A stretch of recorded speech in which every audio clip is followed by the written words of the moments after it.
হাতে ব্যাগ নিয়ে রওনা দিয়ে দিয়েছি। হ্যালো এভরিওয়ান, আমি শকুন্তলা চলে এসেছি শকুন্তলা ডেলি লাইফ থেকে তোমাদের মাঝে নিয়ে একটা ছোট্ট ভিডিও। তো আজকে আমি যাচ্ছিলাম ইসলামপুরে চুড়িদার বানাতে দিতে, সামনে দুর্গাপুজো। তো আমি অনেকগুলো পিস কিনে রেখেছিলাম, কারণ আমি চুড়িদারের পিস বানিয়ে পরতে ভালোবাসি। তো দুটো পার্টি ওয়্যার ছিল আর একটা ডেলি ওয়্যার, মানে আমার স্কুলে পড়ার জন্য। তো এই দুটো তো তোমাদের দেখালাম, এটা আমি স্কুলে পড়ার জন্য বানাবো। চলো এবার তাহলে গাড়ি করে রওনা দিয়ে যাওয়া যাক। এত সুন্দর লাগছিল ভিউটা, তো আমি ক্যামেরাবন্দি না করে পারলাম না, তাই একটু ভিডিও করে নিলাম। ফাইনালি আমি পৌঁছে গেছি ডায়মন্ড ইসলামপুরে, যেখানকার দাদাটা খুব ভালো চুড়িদার বানায়।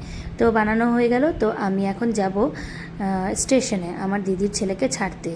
তো সেই জন্যই এসছি। তো ভাবলাম কি একটা কুলফি খেয়ে নিই, কুলফিটা জাস্ট অসাধারণ ছিল। তারপরে দেখো এই যে স্টেশনে চলে এসেছি, মিঠাইকে নিয়ে একটু ঘুরছিলাম, স্টেশনটা দেখাচ্ছিলাম। অনেক দিন বাইরে কোথাও যাওয়া হয় না, আজকে অনেক দিন পরেই স্টেশনে আসলাম। তো এবার হচ্ছে আমাদের চলে যাওয়ার পালা। মিঠাই মেজদা ভাইকে টাটা করে দিচ্ছে, আমরা এবার বাড়ির উদ্দেশ্যে রওনা দেব, কারণ ওদের ট্রেন লেট আছে 2 ঘন্টা, আমি অতক্ষণ থাকতে পারবো না। আর দেখো আজকে আমি ইসলামপুর থেকে কী কিনেছি। এই একটা স্টিলের ভাতের হাঁড়ি কিনেছি।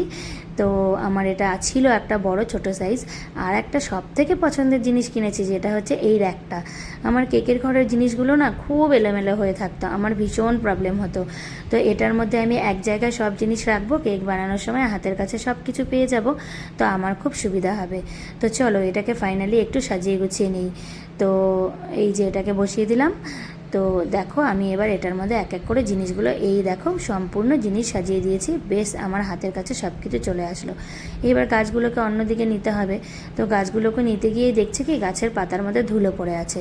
তো গাছের পাতাগুলোকেও ভালো করে মুছে নিলাম। এইদিকে একটা স্নেক প্ল্যান্ট ছিল, স্নেক প্ল্যান্টটাকে একটু সাজিয়ে দিলাম। রাস্তার সাইডে বাড়ি তো প্রচুর ধুলো পড়ে, তো স্নেক প্ল্যান্টটাকেও মুছে দিলাম। চলো টাটা বাই বাই, দেখা হচ্ছে নেক্সট ভিডিওতে খুব তাড়াতাড়ি।